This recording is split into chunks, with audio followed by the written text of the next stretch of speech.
Salut tout le monde, ici Adrian Mercier.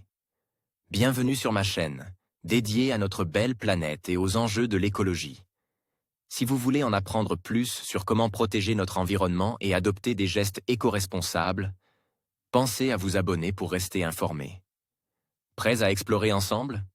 C'est parti. Bonjour à tous. Dans cette vidéo, je vais vous emmener explorer les premières images fascinantes du fond marin de la zone touchée par le tremblement de terre. Nous allons découvrir ensemble les conséquences de cette catastrophe naturelle sur les fonds marins et comment la technologie moderne nous permet de plonger dans ces profondeurs inaccessibles. Restez avec moi pour une immersion unique dans un monde souvent méconnu, mais essentiel à notre compréhension des tsunamis et de leur impact.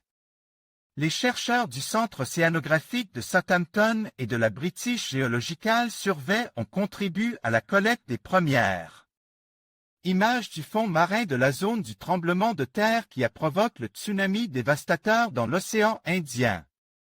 Une image reconstituée de la zone sous-marine impliquée. Ces images ont été prises par le HMS Scott, le navire d'exploration britannique de la Royal Navy, à l'aide d'un sonar multifaisceau haute résolution. C'est la première fois qu'un fond marin est exploré sitôt après un tremblement de terre de cette ampleur, qui a atteint 9 sur l'échelle de Richter. Les résultats de cette exploration ont été bien plus révélateurs que ne l'avaient espéré les scientifiques. Les images obtenues montrent clairement que la plaque continentale indienne est entrée en collision avec la plaque birmane à une profondeur de près de 40 km sous le niveau du fond marin.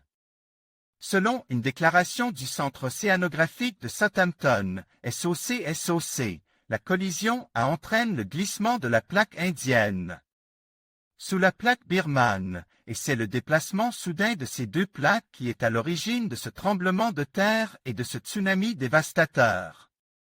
Les cartes à courbe de niveau en couleur de la zone du tremblement de terre montrent comment la collision a entraîné l'apparition de lignes de crête spectaculaires atteignant jusqu'à 1500 mètres de hauteur et illustrent les zones dans lesquelles ces masses instables se sont affaissées avant de provoquer d'importants glissements de terrain.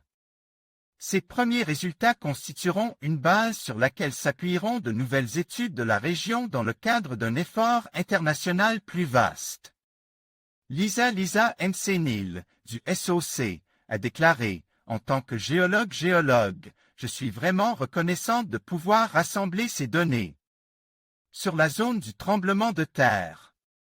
Grâce à ces informations, nous espérons que nous pourrons mieux comprendre les processus géologiques à l'origine du tremblement et contribuer en fin de compte à déterminer les futurs risques de tremblements de terre et de tsunami, de manière à informer et préparer chacun.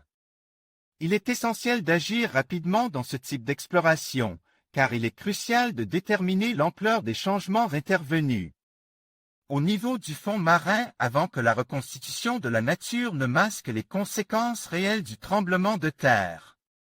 Il est à espérer que cette recherche finira par contribuer à la mise en place d'un système d'alerte au tsunami dans l'océan Indien. La reconstruction des infrastructures scientifiques de la région sera prioritaire, bon nombre des ressources hydrographiques des pays touches ayant été détruites lors du désastre.